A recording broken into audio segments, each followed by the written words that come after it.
인터넷이 끊긴 공장에서 AI가 돈을 벌고 있습니다. 삼성, 현대차, LG 이 대기업들의 생산 라인에는 외부 인터넷이 없습니다. 보안 때문에 처음부터 연결하지 않은 겁니다. 챗GPT를 켤 수조차 없는 곳 기밀 데이터가 새어나가면 수조 원짜리 기술이 날아가니까요. 그런데 이 폐쇄된 공간에 AI를 밀어넣은 기술이 있습니다. 피지컬 AI라고 합니다. 오늘은 이 기술이 어떻게 작동하는지, 왜 한번 들어가면 빠지지 않는지, 그리고 투자 관점에서 어떤 의미가 있는지 꼼꼼히 정리합니다. 우리가 매일 쓰는 챗GPT나 구글 바드 같은 AI는 클라우드 기반입니다. 질문을 입력하면 데이터가 인터넷을 타고 미국 서버로 날아갑니다. 그리고 답변을 받아오죠. 이 과정은 빠르고 편리하지만 치명적인 약점이 있습니다. 기밀 데이터가 외부로 나간다는 겁니다. 반도체 수율 데이터를 생각해보세요. 삼성이 반도체 공정에서 어떤 조건일 때 수율이 올라가는지 이 정보가 외부 서버에 흘러가면 경쟁사가 단번에 기술 격차를 줄입니다. 자동차 신차 설계도도 마찬가지입니다. 현대차의 차세대 모델 도면이 외부로 빠져나간다면 몇 년치 개발비가 허공으로 사라집니다. 국방 무기체계 정보는 말할 것도 없습니다. 국가 안보가 직접 위협받습니다. 그래서 이런 시설은 폐쇄망을 씁니다. 영어로는 에어갭 네트워크라고 합니다. 말 그대로 외부 인터넷과 물리적으로 완전히 분리된 네트워크입니다. 인터넷이 끊긴 게 아니라 처음부터 연결하지 않은 겁니다. 인터넷 케이블 자체가 존재하지 않습니다. 와이파이도 없습니다. USB 포트마저 물리적으로 막아놓은 시설도 많습니다. 철저히 잠긴 금고라고 생각하면 됩니다. 아무리 뛰어난 해커라도 원격으로 침투할 수 없습니다. 물리적으로 접근하지 않는 한 데이터를 빼낼 방법이 없습니다. 이런 환경에서 챗GPT 같은 범용 AI는 작동 자체가 불가능합니다. 클라우드 서버에 접속할 수 없으니까요. 서버와 연결이 안 되면 아무것도 할 수 없는 구조입니다. 그래서 이 거대한 시장은 범용 AI의 사각지대로 남아 있었습니다. 그런데 누군가 이 사각지대를 비즈니스 기회로 본 겁니다. 피지컬 AI란 챗GPT처럼 화면 속에만 있는 두뇌형 AI에 로봇과 센서라는 손발을 달아준 시스템입니다. 조금 더 쉽게 설명하면 이렇습니다. 챗GPT는 사람의 질문을 읽고 텍스트로 답변을 생성합니다. 눈과 입만 있는 AI인 셈이죠. 피지컬 AI는 다릅니다. 눈과 입에 더해서 손과 발까지 가지고 있습니다. 공장의 온도를 실시간으로 읽습니다. 진동 데이터를 분석합니다. 압력 변화를 감지합니다. 이 정보를 바탕으로 로봇팔을 직접 움직이고 불량품을 자동으로 골라냅니다. 설비가 고장 나기 전에 미리 경고까지 합니다. 핵심 차이를 정리하면 이렇습니다. 챗GPT 같은 범용 AI는 인터넷이 반드시 필요합니다. 클라우드 서버에 의존하고 텍스트와 이미지 처리가 중심입니다. 화면 안에서만 똑똑한 AI입니다. 반면 피지컬 AI는 인터넷이 전혀 필요 없습니다. 현장 서버에서 독립 운영됩니다. 기계와 로봇을 직접 제어합니다. 현실 세계에서 일하는 AI입니다. 그리고 피지컬 AI의 진정한 강점은 여기에 있습니다. 단순히 하나의 로봇을 제어하는 게 아닙니다. 폐쇄망에서도 작동하는 엔터프라이즈 운영체제 플랫폼입니다. 운영체제라는 말이 핵심입니다. 스마트폰의 안드로이드처럼 공장 전체의 AI를 관리하는 하나의 플랫폼인 겁니다. 외부 인터넷 연결 없이도 AI 모델을 학습시키고 새로운 모델을 배포하고 기존 모델을 업데이트할 수 있습니다. 완전히 독립적인 AI 생태계를 공장 안에 구축하는 겁니다. 과거에는 폐쇄망 공장에 맞춤형 AI를 도입하려면 12개월에서 18개월이 걸렸습니다. 보안 검증부터 시작해서 네트워크 설계를 하고 현장 맞춤 개발까지 전부 수작업이었기 때문입니다. 보안 담당자가 하나하나 검토하고 개발자가 현장에 상주하면서 코드를 고치고 테스트하고 다시 고치는 과정을 반복했습니다. 그런데 최근 등장한 폐쇄망 오프라인 패키지가 이 기간을 획기적으로 줄였습니다. 빠르면 2주, 길어도 5개월이면 됩니다. 어떻게 가능한 걸까요? 세 가지 기술이 핵심입니다. 첫째, 사전 검증된 AI 모델 라이브러리입니다. 산업별로 이미 검증된 수천 개의 AI 모델이 준비되어 있습니다. 반도체용, 자동차용, 화학 플랜트용 각 산업에 맞는 모델이 이미 만들어져 있는 겁니다. 이것을 USB나 내부망 전용 장비로 한꺼번에 옮깁니다. 처음부터 만들 필요가 없으니 시간이 확 줄어듭니다. 둘째, 자원 최적화 기술입니다. GPU라는 건 AI 연산의 필수적인 고가의 반도체 칩입니다. 하나에 수천만 원이 넘습니다. 이 값비싼 GPU. 일대를 여러 개로 정밀하게 쪼갭니다. 마치 하나의 컴퓨터를 여러 대의 가상 컴퓨터로 나누듯 GPU도 쪼개서 활용하는 겁니다. 이렇게 하면 실사용률을 최대 90%까지 끌어올릴 수 있습니다. 일반적인 공장에서는 GPU 사용률이 30% 정도인데 이걸 3배로 올리는 겁니다. 비싼 장비를 최대한 뽑아 쓰는 거죠. 셋째, 이중망 분리입니다. 기계를 조종하는 제어망과 정보를 분석하는 데이터망을 물리적으로 분리합니다. 왜 이게 중요하냐면 만약 데이터 분석 서버에 문제가 생겨도 기계는 멈추지 않습니다. 제어망이 독립적으로 작동하니까요. 공장에서 가장 무서운 건 기계가 갑자기 멈추는 겁니다. 이중망 분리가 위험을 막아줍니다. 인터넷 없이도 AI가 학습하고 판단하고 기계를 움직입니다. 이것이 폐쇄망 피지컬 AI의 핵심입니다. 여기서 투자자의 눈이 번쩍 뜨이는 대목이 나옵니다. 바로 로긴 효과입니다. 로긴 효과란 한번 특정 제품이나 서비스를 쓰기 시작하면 교체 비용이 너무 커서 다른 것으로 갈아타기 어려운 현상을 말합니다. 쉽게 비유하면 이렇습니다. 아이폰을 5년째 쓰고 있다고 해보세요. 앱 수십 개의 구매 내역 아이클라우드에 저장된 사진 수만 장 에어팟, 애플워치까지 연동되어 있습니다. 안드로이드로 바꾸고 싶어도 옮겨야 할 게 너무 많아서 그냥 아이폰을 다시 삽니다. 이게 로긴 효과입니다. 그런데 공장 AI 플랫폼의 로긴 효과는 스마트폰과는 차원이 다릅니다. 비교 자체가 안 될 정도입니다.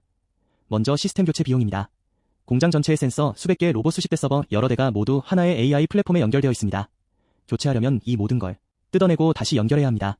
생산 라인 전체를 멈춰야 합니다. 다음은 생산 중단 리스크입니다.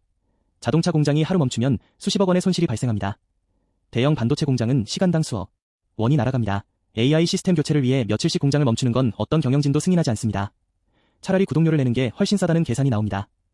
마지막은 데이터 축적입니다. 수년간 쌓인 설비 이상 패턴 품질 불량 이력 최적 운전 조건 데이터가 해당 플랫폼에 묶여 있습니다.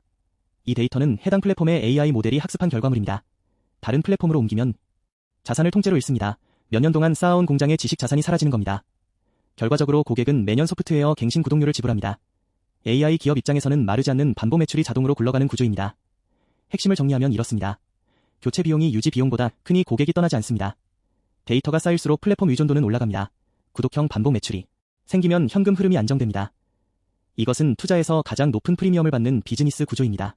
이론만으로는 와닿지 않으니 실제 사례를 3가지 살펴보겠습니다. 먼저 자동차 공장 로봇 예지보전 사례입니다. 현대차의 글로벌 생산 거점 아산 공장, 울산 공장, 인도 공장, 전주 공장 등의 1,400여 대의 로봇의 피지컬 AI 예지보전 솔루션을 순차 적용하고 있습니다. 예지보전이 뭐냐면요, 로봇의 진동 패턴을 24시간 감시합니다. 온도 변화를 추적하고 전류 흐름을 분석합니다.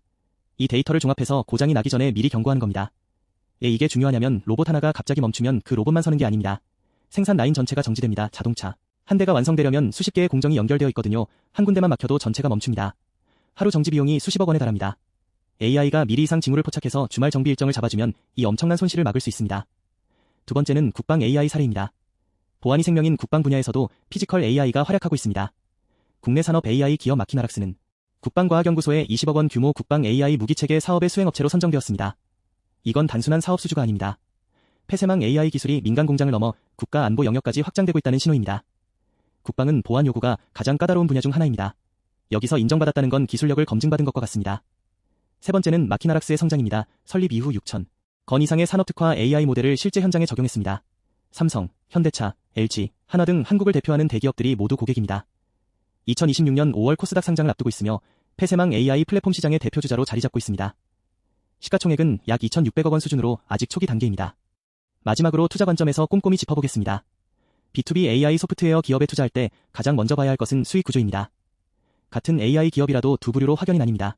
C형은 시스템 통합이라고 합니다. 프로젝트 한 건이 끝나면 매출도 끝납니다. 다음 프로젝트를 따내야 매출이 생깁니다. 영업이 멈추면 매출도 멈추는 불안정한 구조입니다. 반면 플랫폼 구독형은 다릅니다. 한번 설치하고 나면 매년 갱신료를 받습니다. 로긴 효과 덕분에 고객 이탈률이 극도로 낮습니다. 잠을 자도 매출이 들어오는 구조입니다.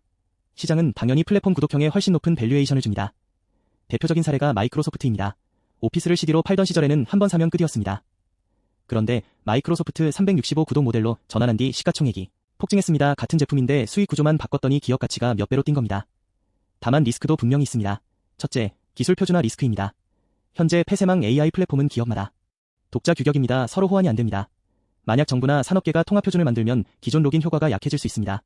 고객이 다른 플랫폼으로 쉽게 갈아탈 수 있게 되니까요. 둘째, 대기업의 자체 개발입니다. 삼성이나 현대차 같은 대기업이 자체 AI 플랫폼을 만들기로 하면 외주 AI 기업의 입지가 좁아질 수 있습니다. 다만 현재까지는 전문 AI 기업의 기술력과 속도를 대기업 내부 조직이 따라잡기 어렵다는 평가가 우세합니다. AI는 워낙 빠르게 발전하는 분야라 전문 기업의 집중력이 유리합니다.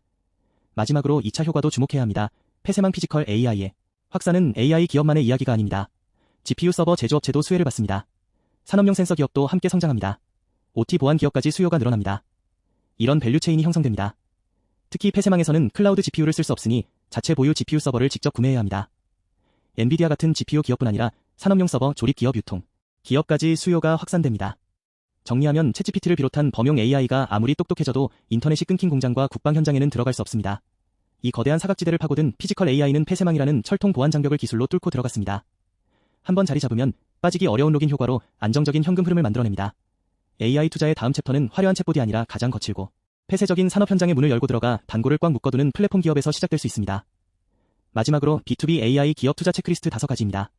하나, 수익 구조가 C형인가 구독형인가. 둘, 폐쇄망 오프라인 배포가 가능한 기술인가. 셋, 기존 고객의 갱신율은 몇 %인가. 넷, GPU 자원 최적화 기술이 있는가. 비용 경쟁력의 핵심입니다. 다섯, 국방이나 금융 같은 고보안 분야 레퍼런스가 있는가. 이 5가지만 확인해도 유망한 B2B AI 기업을 가려낼 수 있습니다. 오늘 내용이 도움이 되셨다면 좋아요와 구독 부탁드립니다.